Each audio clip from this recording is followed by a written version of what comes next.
Welcome to Mr. Nobody CB. And நம்ம movie வந்து Beverly Hills Cop Axel F 2024 release ஆன ஒரு action comedy movie. இந்த படத்தோட ரிவ்யூக்கு பார்த்தீங்கன்னா நம்ம சேனல் இன்னும் சப்ஸ்கிரைப் பண்ண போதுன்னா சப்ஸ்கிரைப் பண்ணுங்க. That helps me lot guys.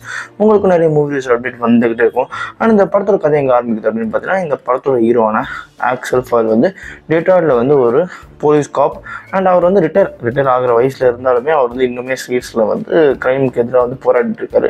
அதுக்கப்புறம் என்ன ஆகுது அப்படின்னு பார்த்தீங்கன்னா, தன்னோட பொண்ணுக்கிட்ட வந்து பேசாமல் இத்தனை வருஷமாக வந்து ஒதுங்கியிருக்காரு. தன்னோட ஒர்க்கில் கான்சன்ட்ரேட்டாக ஓகேங்களா.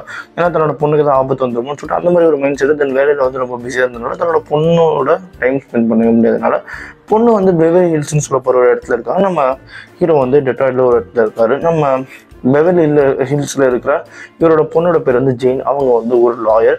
அவங்க ஒரு கேஸ் எடுக்கிறாங்க. ஒரு இன்னசென்ட் மேலே ஒரு கொலைப்பழி போட்டுட்டு அதுக்கு பின்னாடி ஒரு பெரிய க்ரைம் இருக்குது. அந்த க்ரைமில் டிபார்ட்மெண்ட்டை சேர்ந்த ஆளுங்க இருக்காங்க.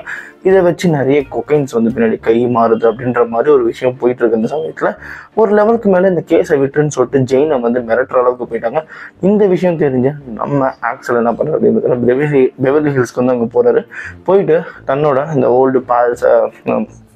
ஓல்டு ஃப்ரெண்ட்ஸ் இருக்காங்க பார்த்தீங்கன்னா பேல்ஸ், அவங்க கூட வந்து அவங்களோட ஹெல்ப்லாம் தேடி அண்ட் அதுக்கப்புறம் வந்து அங்கே இந்த கேஸ் நடத்துகிற ஒரு ஆஃபீஸர் இருப்பார். அவர் யார் அப்படின்னு பார்த்தீங்கன்னா, அவரோட பேர் வந்து ஆபர்ட்டும் ஜெயினும் வந்து ஃபஸ்ட்டு டேட் பண்ணியிருந்தாங்க. இப்போ டேட் பண்ணுறது இல்லை.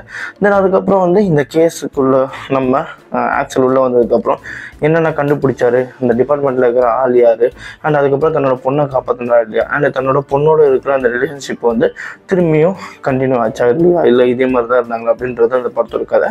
ஒரு ஆவரேஜான ஒரு ஆக்ஷன் காமெடி மூவின்னு நான் சொல்லுவேன். எப்படி சொல்கிறேன் அப்படின்னு பார்த்தீங்கன்னா, உங்களுக்கு வந்து அங்கங்கே வந்து எப்படி சொல்கிறேன்னா போர் அடிக்காது, பெருசாக போர் அடிக்காது. ஆனால் ஸ்டோரி வைஸ் வந்து ஒரு காமனான பிளாட்ஃபார்மை கொண்டு வைப்பாங்க. எப்படி சொல்கிறேன்னா, இந்த நம்ம நிறைய படங்களில் பார்த்துருப்போம். ஒரு தப்பை கவர் பண்ணுறதுக்கு ஃப்ரண்ட்டில் ஒரு க்ரைமை ஃபேஸ் பண்ணுறோம். இப்போ அதுக்கு பின்னாடி தப்பு நடந்துகிட்ருக்கோம். போலீஸ்லேயே ஒரு ஆள் வந்து அதுக்கு ஹெல்ப் பண்ணிகிட்ருப்போம். ஸோ இது அந்த காமனான ஸ்டோரி லைன் இன்னும் கொஞ்சம் த்ரில்லிங்காக கொண்டு போயிருந்தா படம் இன்னும் நல்லா இருந்திருக்கும். இருந்தாலுமே ஒரு ஆவரேஜான ஆக்ஷன் காமெடி மூவி. அதனாலே இந்த படத்துக்கு நான் 3 டோனர்ஸ் தருவேன். இதே மாதிரி மூவி பார்க்கலாம். நம்ம சேனலை சப்ஸ்கிரைப் பண்ணுங்க. நம்ம நோபடி நிற்கிறேன். Bye. Have a great day guys.